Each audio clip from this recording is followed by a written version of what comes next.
An insurance company estimates the following distribution of annual profits and losses for homeowner policies.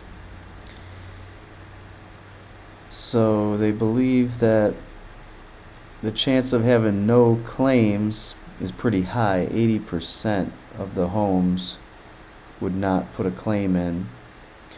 And that's good for them because apparently they're charging $4,000 for the policy. So they get $4,000 from each home that doesn't put in a claim, is what they're saying. If a home does put in one claim, they'll lose $1,000 on average, taking into account all the different claims that they have to pay. Like some will cost more, some will cost less, but apparently it averages out to $1,000 for one claim. Let's see, if they put in two claims, obviously the insurance company's expenses would go up, and now they're losing $3,000 on the deal. But there's only a 6% chance that a house would put in two claims. And for three claims, they've only got a 2% chance, but they would lose quite a bit on those, $10,000. And it turns out that the chance of a home putting in four claims or more is basically zero. So it's not applicable because houses don't do that in any significant way, apparently. So we want the expected profit per year, and you want to use the expectation formula for it, same kind of formula that we used in the past. But we do have to do one step first before we calculate that expected value formula. We got to know the probability of a home putting in one claim, because that is missing from the table. So the question is trying to get you to first complete the probability distribution and then use it to find the expected value.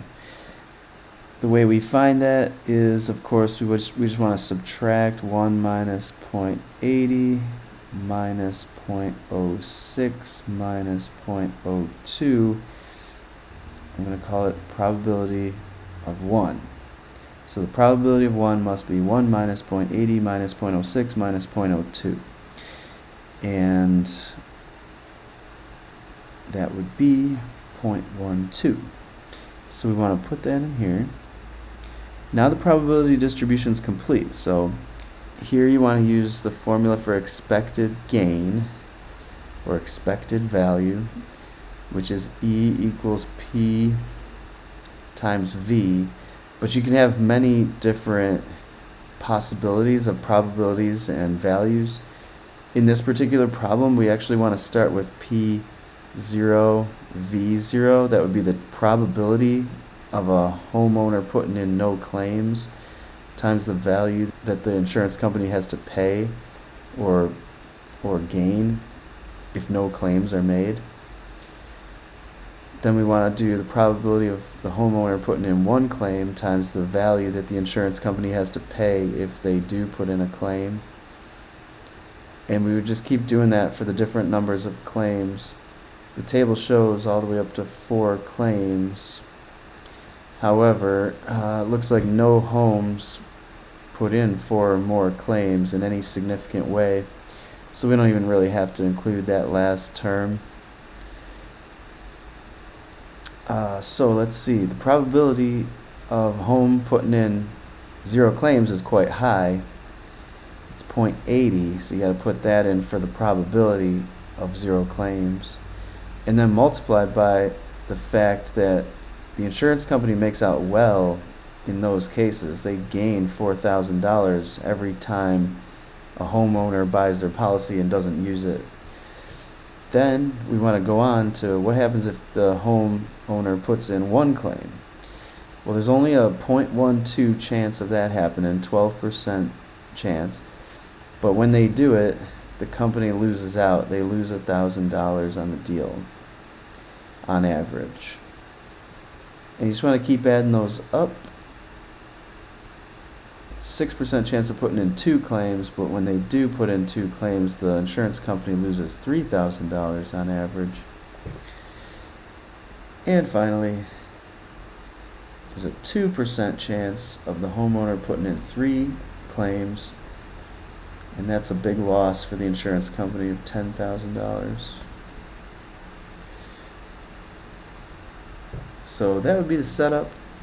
Just want to punch that into a calculator, and that'll do it for you.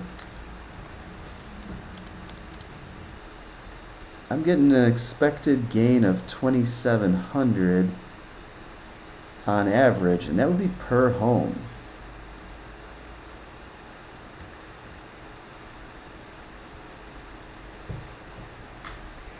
So is this a good venture for the insurance company to get into? It would be, because their expected value is positive, meaning on average they tend to make money on these homes. Even though they pay a lot in some cases for the claims, they do well over the long term with many, many houses. So that should be our answer.